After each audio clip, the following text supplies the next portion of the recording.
afternoon, esteemed guests, colleagues, and friends. We gather today in Washington, D.C. to discuss Kashmir, a region of breathtaking beauty, cultural heritage, and complex historical challenges. As someone with Mayan heritage and indigenous roots, I approach this topic with a profound understanding of the struggles faced by a marginalized community. We must confront uncomfortable truths about our shared history and personal experiences. Allow me to share a couple of anecdotes from my own life that echo the struggles faced by the people of Kashmir. Growing up, I often felt like an other. My peers often excluded me, and I had very few friends. Throughout my life, people questioned my identity because of my indigenous heritage. This experience of being othered reflects the collective experience of Kashmiris who have often been viewed as different, separate from those in power. One day in school, a new student named Jonathan joined our class. Shortly after the teacher left the room, two boys began to mock him sitting at the back of the room. Something inside me snapped. I stood up, walked to the front of the class, and confronted the bullies. I turned to my silent classmates and demanded, "Why are you all just sitting here? Why am I, the smallest one in this class, the only one brave enough to speak up?" That moment taught me a vital truth. Silence is complicity. Silence is injustice. That was not the only time I spoke up. A good friend of mine named Arthur, one day these same boys, they started harassing him during recess. My friend was Jewish. They circled him and they mocked his faith, calling him a Christ killer. I feared that someone would hurt him, so I stepped forward and reminded them that Jesus was a compassionate man, a teacher of love, and that truly, if they believed in his message, they wouldn't act this way. I also told them, remember, Jesus was a Jew. My words infuriated them, but they left Arthur alone. Yet the story didn't end there.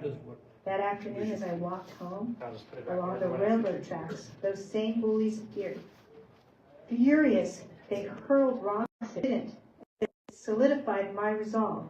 I learned that standing up for others sometimes comes at a cost, but that courage is a choice. I chose to speak when others remained silent. That choice became a defining part of who I am. Now consider Kashmir. Like Jonathan and Arthur, Kashmir has been mocked, violated, and excluded, only on a grander and more devastating scale.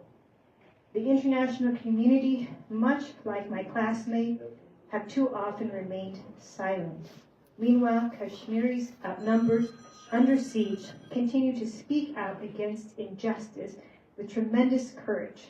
But unlike my classroom, where one voice made a difference, Kashmir needs a chorus of voices. It needs all of us to rise, speak, and act. Kashmir is a home to a rich mosaic of communities, each with its own traditions, languages, and lived experiences.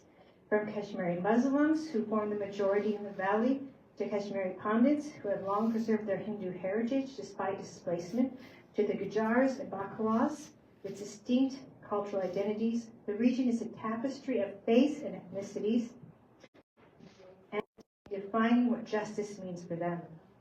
As Parvini Ahangar, a mother and human rights defender for Kashmir, reminds us, we are not statistics. We are mothers, fathers, brothers, and sisters. We are Kashmiris. We are human beings who have the right to ask, where are our loved ones? Her voice echoes the urgency of recognizing not only suffering, but the dignity and humanity of every person in Kashmir. To truly empower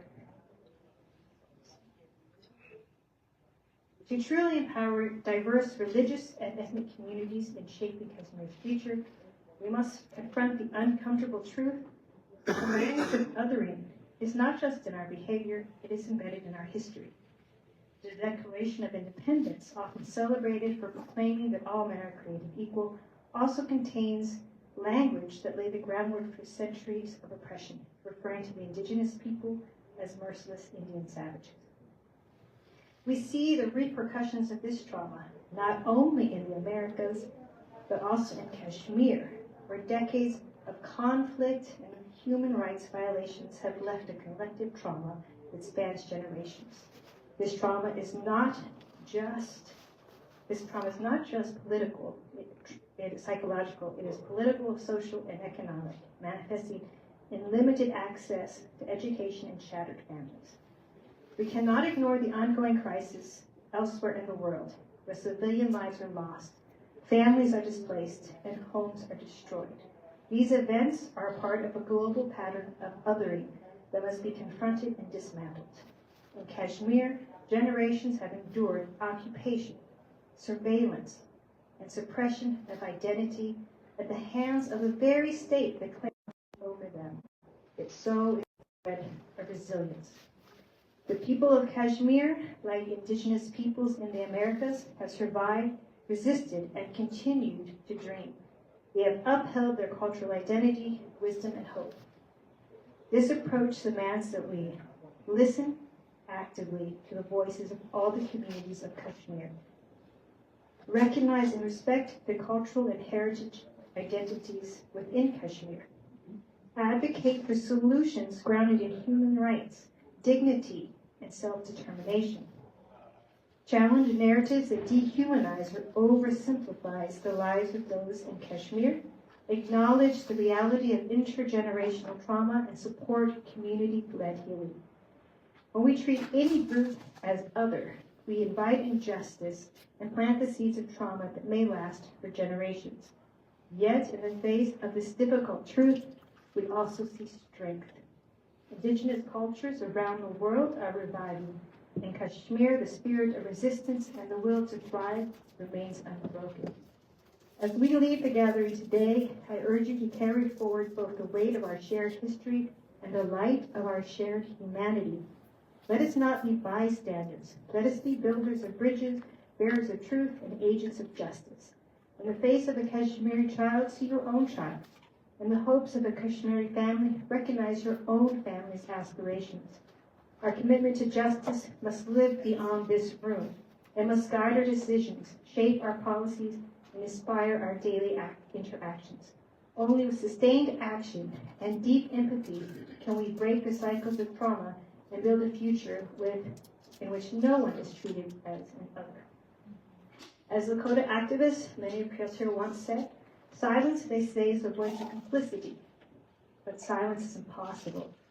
Silence screams. Silence is a message, just as doing nothing is an act. This is why we must speak for Kashmir, for the silence and for those who are still demanding to be seen. In front of my peers, I stood up alone. Today, I ask all of us to rise, not just for Kashmir, but for every person and community that has long been othered for too long. Let us be the ones who speak, who refuse to remain silent. Let us transform the legacy of othering into one of understanding. Let us walk together into a future where every human being is seen and heard and celebrated in their full dignity. Until Kashmir is free to define its own future, free from occupation, free from fear, and free to dream, we cannot claim to stand for justice anywhere. Free Kashmir.